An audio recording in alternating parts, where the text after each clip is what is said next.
I want to work on student success with the affective domain.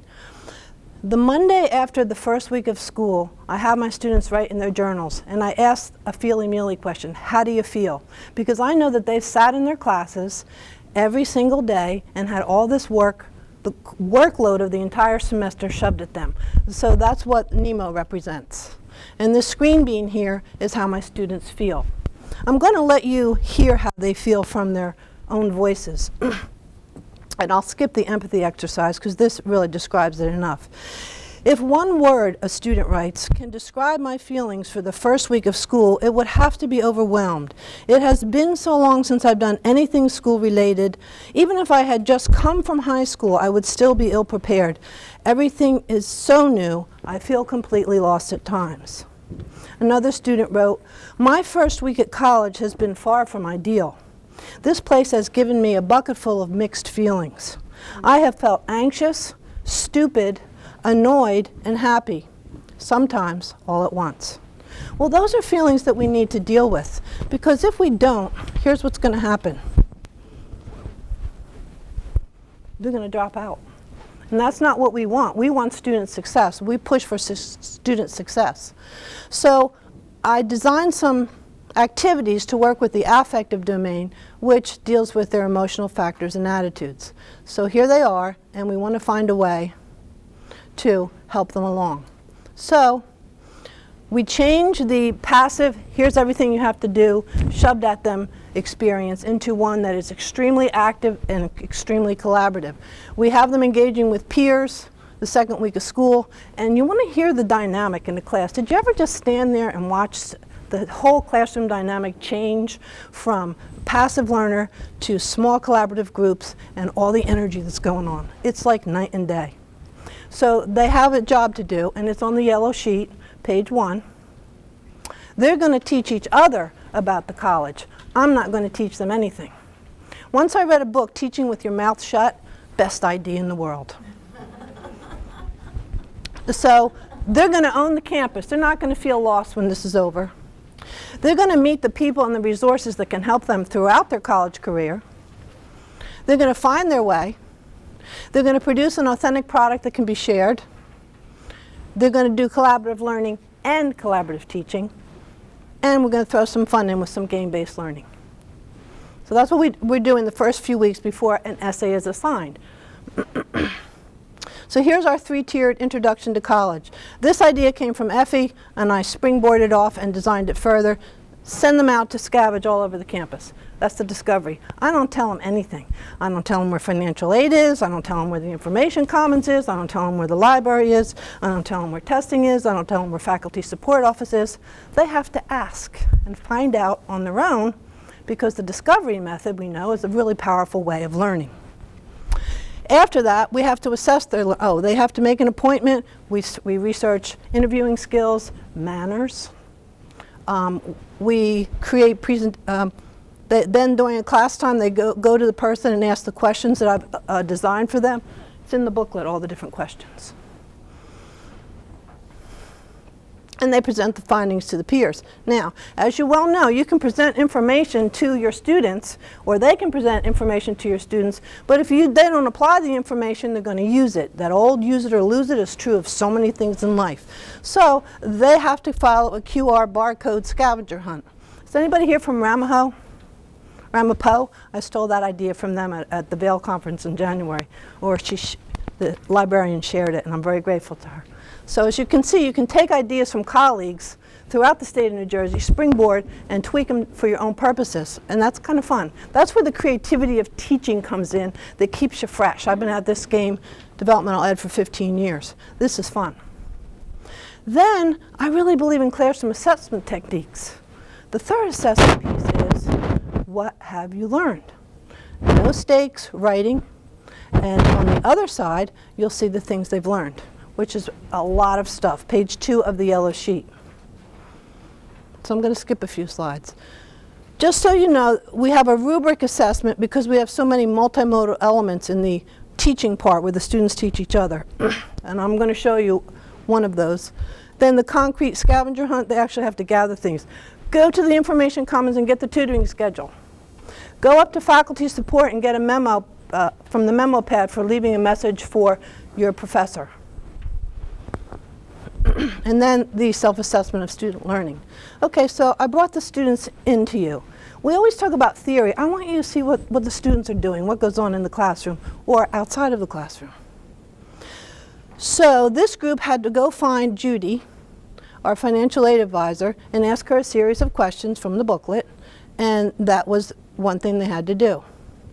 Kristen and Alyssa, they had to go, let me see if I can do this now. Come on. They had to go to the information commons and answer a lot of questions. They have to have graphics in their presentation. So this is an example of what they taught. And I'm going to scroll through this pretty fast, but I love that they took the picture in the library of welcome students. They already felt welcomed. They don't feel lost. And they have to answer all these questions. I'm not going to read them to you. Who do we go to for help with the research project? The students found out you can text questions. That's something the student body wouldn't know.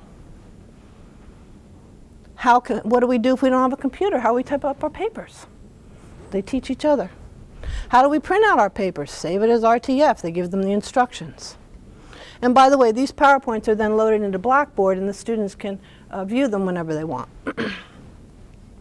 How much does it cost? How do I sign up for tutoring if the professor says I have to have a tutor? What does the tutoring room look like?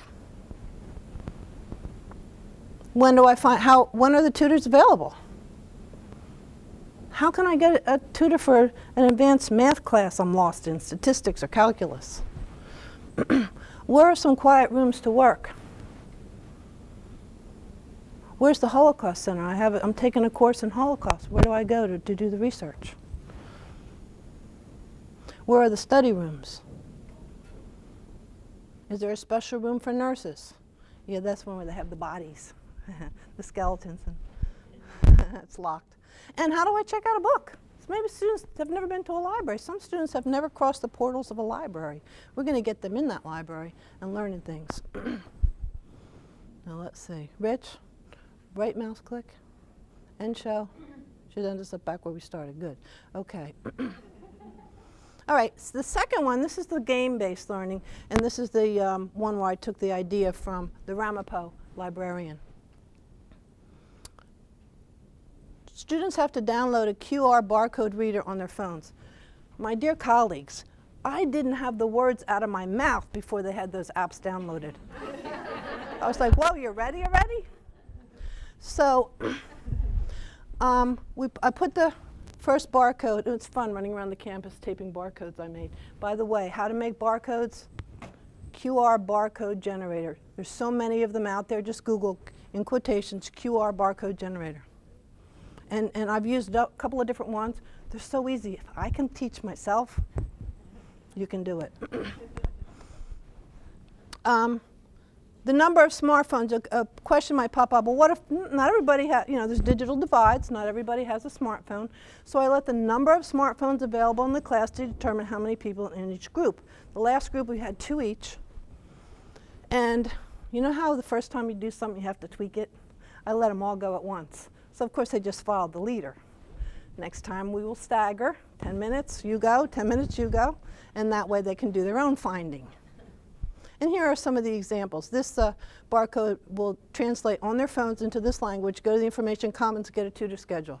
Go to the faculty support office, obtain a form for leaving a message.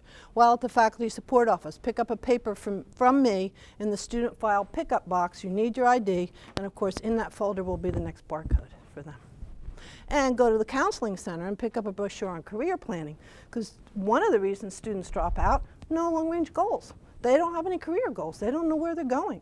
So the students know, because Tammy comes in, our counselor, and tells them, hey, you don't know where you're going, come to me. We'll give you an aptitude test. We'll give you an interest inventory. We'll find out what your skills are, and we'll get a plan. So go get that career planning brochure. And here they are. This is the career planning brochure. And the guys here are looking at a table. This is done at the beginning of February, and it was Black History Month, so they had to go find information about an African American that they'd never heard of before who had done something great. And I didn't tell them where that is either. I don't tell them anything because I believe in the outward bound dictum, Look around you, not just at your phone. There's the message. Whoops, there's the message. And the last thing is the self-assessment of learning. What did you learn? It's on the back of your handout for you to read at your leisure. One student learned, hey, there's a third floor to this building. Most of them learned where to go and who to contact when they have problems. That's the resource thing. And you know what? My students already used that. One student had to leave because she had to have back surgery and would be on her back for 6 weeks. She didn't even talk to me. She went right to the financial aid because she found out from her fellow and sister students and figured out how she could manage to not lose her financial aid but have to withdraw from the class because she couldn't be in the class. So they're already being empowered to solve their own problems. That's really powerful. So instead of this, maybe we get this. They had this picture taken. I didn't ask them to take this, but I saw it in their presentation. I said, can I have that? And they signed their photo release. Are they having fun? Do they look scared to you? Do they look overwhelmed? They're enjoying their lives as a student. And of course with Tammy, she's our big-hearted counselor. She'll do anything for our students. Students learn technology before we do. They learn Prezi in high school now. How's our time, Layla? Okay, well, and then this is the last one. Can you turn those off, Diamonds, just for a minute? This is the last one. There are my guys presenting. They both wore suit jackets for the presentation. Dressed for success. Okay, so thank you very much. That's done, Rich.